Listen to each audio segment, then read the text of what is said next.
Olá! Hoje, 30 de julho, terça-feira, prepara o teu cafezinho e vamos juntos para mais um dia de Café com Lexio. Em nome do Pai, do Filho e do Espírito Santo. Amém. Pai nosso que estais no céu, santificado seja o vosso nome. Venha a nós o vosso reino, seja feita a vossa vontade, assim na terra como no céu. O pão nosso de cada dia nos dai hoje. Perdoai-nos as nossas ofensas, assim como nós perdoamos a quem nos tem ofendido. Não nos deixeis cair em tentação e livrai-nos do mal. Amém. Ave Maria, cheia de graça, o Senhor é convosco. Bendita sois vós entre as mulheres e bendito é o fruto do vosso ventre, Jesus.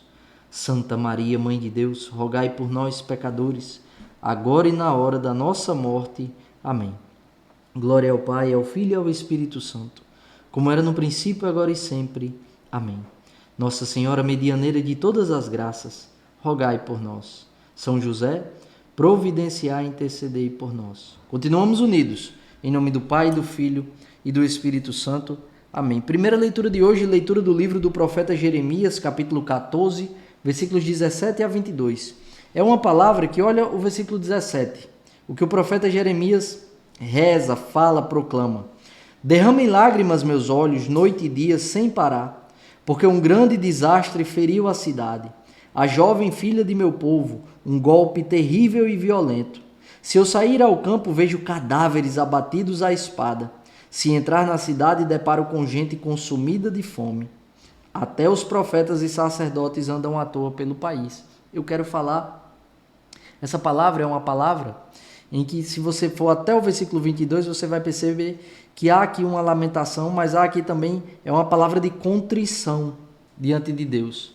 Mas o que é que eu quero, inflamado por essa primeira leitura de hoje, convidar você a fazer no dia de hoje? A rezar por aqueles que estão em guerra. Hoje no mundo, a Ucrânia e a Rússia e países aliados estão em guerra. Israel e a Palestina estão em guerra.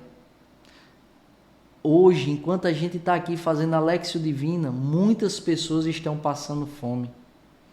Ontem, conversava na Marinha sobre um caso que já aconteceu aqui em João Pessoa, muitos anos atrás, quando eu ainda não era da Marinha, em que um refugiado, uma pessoa que fugiu do seu país, da África, veio a bordo de um navio mercante, que a gente chama esse fato da navegação de clandestino a bordo, clandestino a bordo. Ele veio na hélice do navio. Pensa na condição que esse homem devia estar vivendo para se submeter a entrar num navio escondido nesse lugar, podendo morrer a qualquer momento, de frio,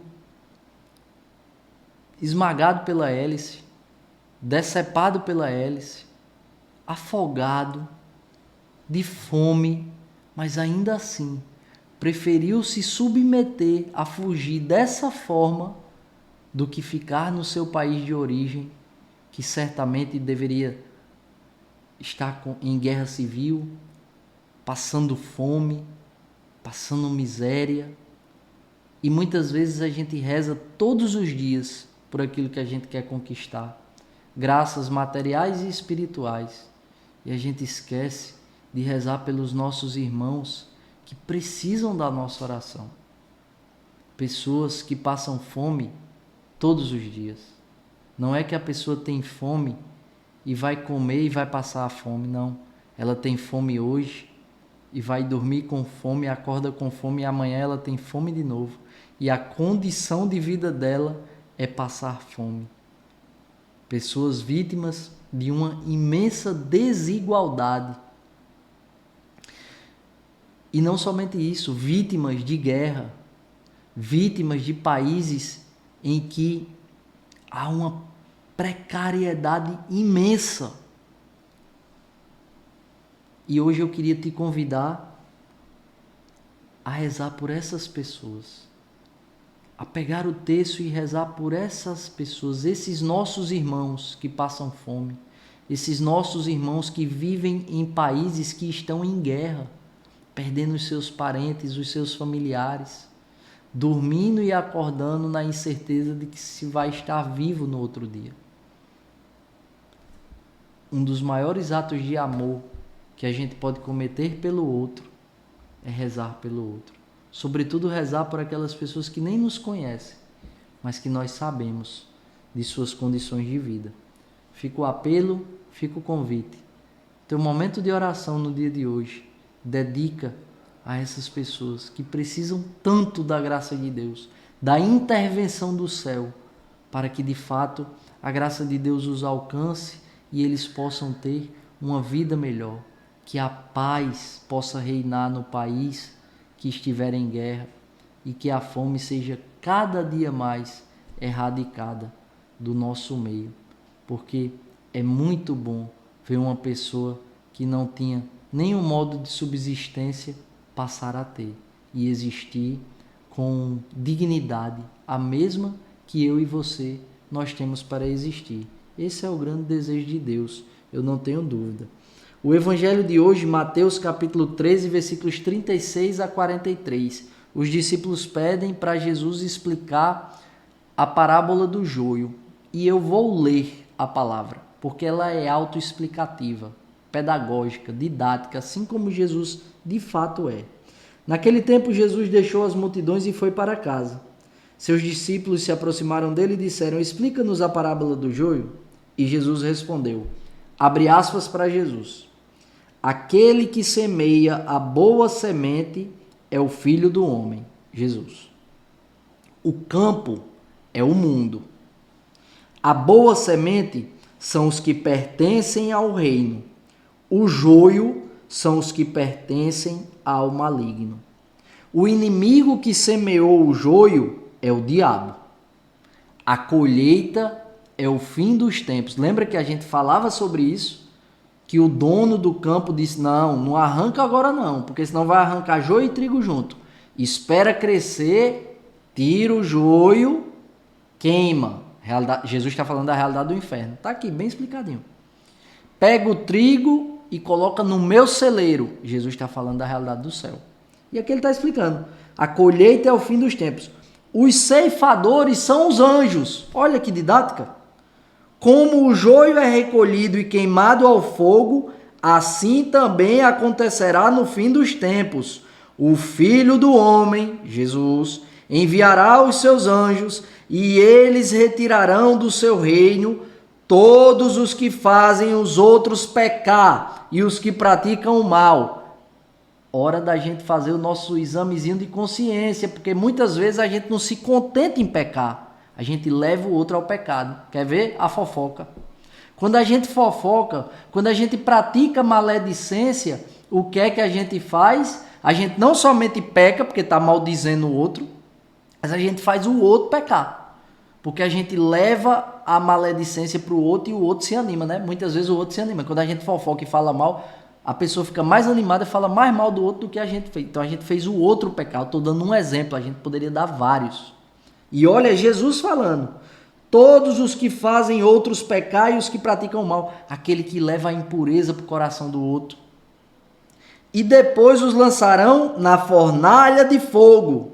Ali haverá choro e ranger de dentes. Jesus, de modo pedagógico, didático, está falando da realidade de quê? Do inferno.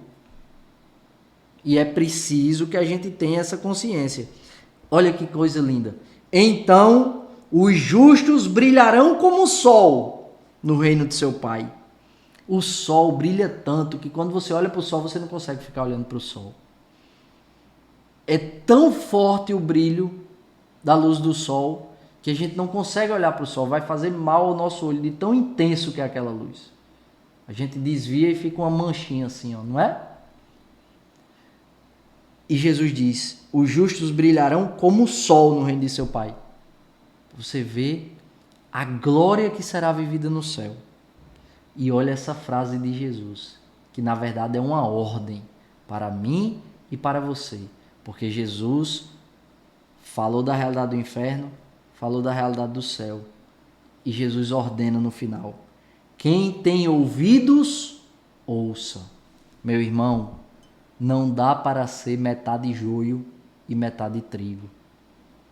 Ou a gente é trigo que morre a cada dia para poder dar fruto, que supera a si mesmo, que supera a preguiça de rezar, que supera a preguiça de amar, que supera a soberba, o orgulho, a vaidade, a inveja, o ciúme, o egocentrismo.